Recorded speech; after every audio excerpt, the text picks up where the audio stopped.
నమస్కారం. పాట పరిచయం కార్యక్రమంలో భాగంగా ఈ వారం మరొక అద్భుతమైన పాటతో మీ ముందుకు వచ్చాను. మీ కొచ్చెర్లకోట జగదీష్. కొన్ని పాటలు వినగానే మనకి ఈ పాటలు రాసింది ఎవరు అనే అనుమానం కలుగుతుంది. మనందరికీ తన అక్షరాలతో, నిప్పులు చెరిగే అక్షరాలతో రక్తాన్ని మరిగించే విప్లవ సాహిత్యాన్ని సృష్టించిన శ్రీశ్రీ. రగిలింది విప్లవాగ్ని ఈరోజు, ఆ అగ్ని పేరు అల్లూరి సీతారామరాజు.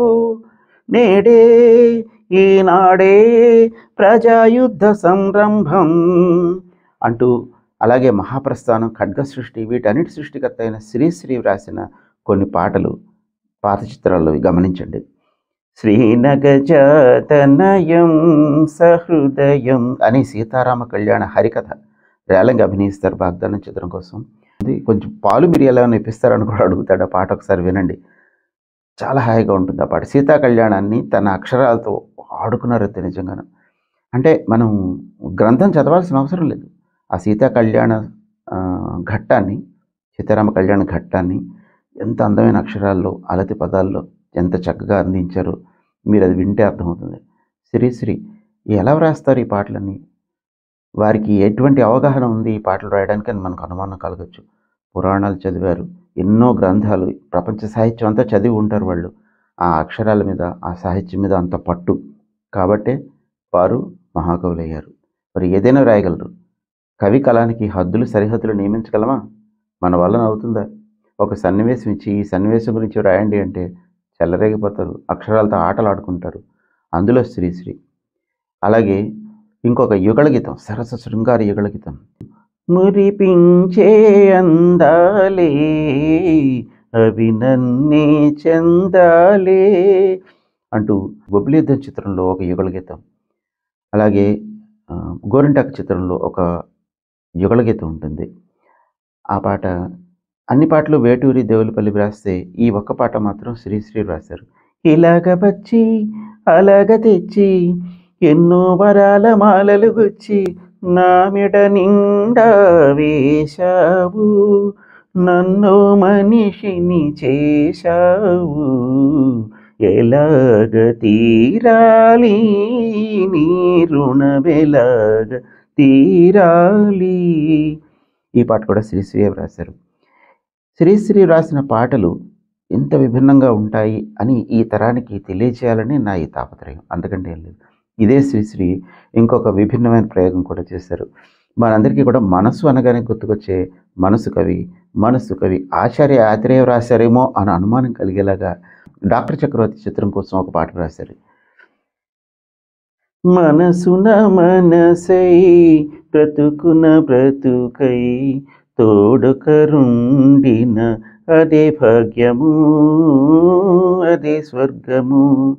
ఈ పాట వినగానే మనకి ఈ పాట శ్రీశ్రీ వ్రాసారని చెప్పినా కూడా నమ్మని వ్యక్తులు కొంతమంది ఉన్నారు ఇప్పటికీ కూడా.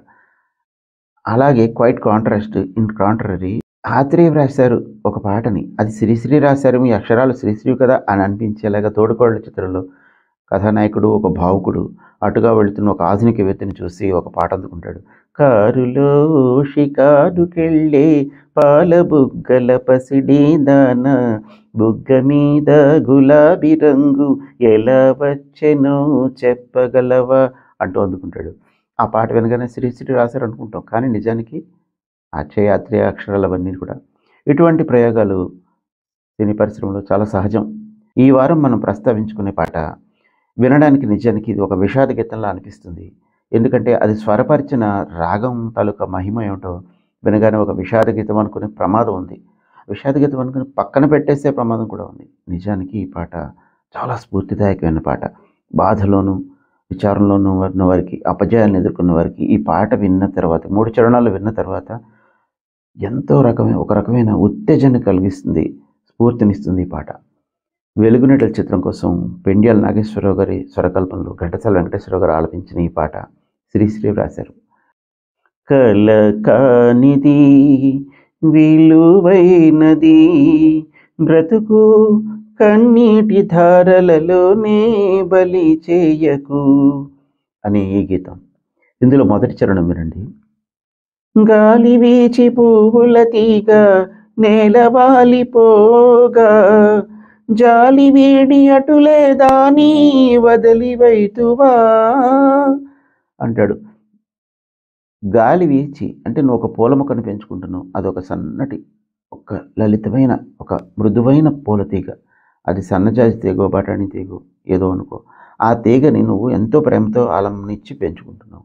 అటువంటి తీగ ఏదో పెనుగాలి సుడిగాలి వీచి నేల వాలిపోతే దానికి ఒక కర్ర ఊతనిచ్చి లేదంటే ఒక దారాన్ని కట్టి మళ్ళీ పైకి ఎదిగేలాగా ఎంతో సేవ చేస్తావు, స్ఫూర్తినిస్తావు, ఎదగమని ప్రోత్సహిస్తావు కదా.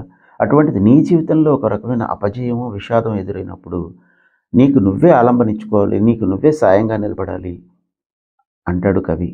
అంతేగాని వదిలివేస్తావా జీవితాన్ని?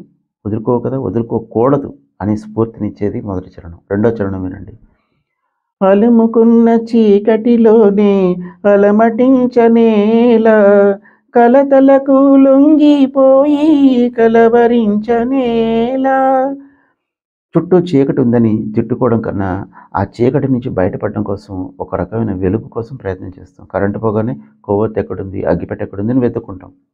అలాగే చీకటి అంటే మరేం లేదు, అపజయం, విషాదం, దుఃఖం, బాధ వీటన్నిటినీ పారద్రోలేది ఆనందం, విజయం, సుఖం, సంతోషం. 10 మందితో కలిసి నవ్వుతూ ఉన్నావంటే నీకు ఏదో ఒక రకమైన పరీక్షలో విజయం, జీవితంలో ఉన్నతి, లేకపోతే ఒక నీ పిల్లలు ఉన్నతిని సాధించారన్న సంతోషం, ఏదో ఒకటి నీకు సంతోషాన్ని సుఖాన్ని ఇస్తుంది కదా.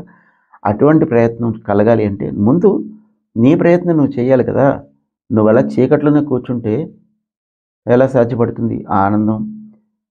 సాహసమను జ్యోతిని చేకొని సాగిపో అంటాడు. సాహసం అంటే మరేం లేదు, నీ ప్రయత్నమే సాహసం. నువ్వు ప్రయత్నం చేస్తే ఆ విజయం నీ పట్ల ప్రయాణం చేస్తుంది, నీ దగ్గరికి వస్తుంది అంటాడు కవి రెండో చరణంలో. ఇక మూడో చరణం చూసుకోండి. అగాధమౌ జలనిధిలోన ఆణిముత్యమున్నటులే శోకాన మరుగున దాగి సుఖమున్నదిలే. సముద్రం అడుగున అట్టడుగున అగాధమో జలనిధి, అందులో ఆణిముత్యాలు ఉన్నాయంటారు.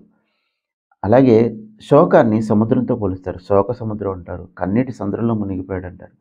అయితే ఆ కన్నీటి సముద్రం లోపల కూడా సుఖం అనే ఆణిముత్యాలు దాగి ఉన్నాయి అంటాడు కవి. ఎంతటి ఆప్టిమిస్టిక్, ఎంత జీవితం పట్ల అనురక్తిని కలిగించే గీతమో చూడండి. శోకాన మరుగున దాగి సుఖమున్నదిలే, ఏది తనంత తానై నీదరికి రాదు, శోధించి సాధించాలి అది ఏ ధీర గుణం. నీ అంతటా నువ్వు ఏదో ఒక ప్రయత్నం చేస్తేనే ఆ విజయం కానీ ఆనందం కానీ నీ దగ్గరికి వస్తుంది తప్ప దానంతట అది రాదు. నువ్వు ప్రయత్నం చెయ్యాలి. అదే సాహసం, అదే ధైర్యవంతుల లక్షణం అంటాడు. ధీరత్వం సాహసం అంటే మరేం లేదు, నీ ప్రయత్నమే ధీరత్వం, నీ ప్రయత్నమే సాహసం. నీకు నువ్వే ఆలంబనించుకోవాలి అనే అద్భుతమైన ఈ స్ఫూర్తి గీతాన్ని మనకు అందించిన శ్రీశ్రీ గారికి, అన్నపూర్ణ పిక్చర్స్ వారికి, అలాగే అభినయించిన అక్కినేని నాగేశ్వరరావు గారికి, పెండ్యాల నాగేశ్వరరావు గారికి, ఘంటసాల వారికి హృదయపూర్వక నివాళులు అర్పించుకుంటూ నమస్కారం. మీ కొచ్చలకోట జగదీష్.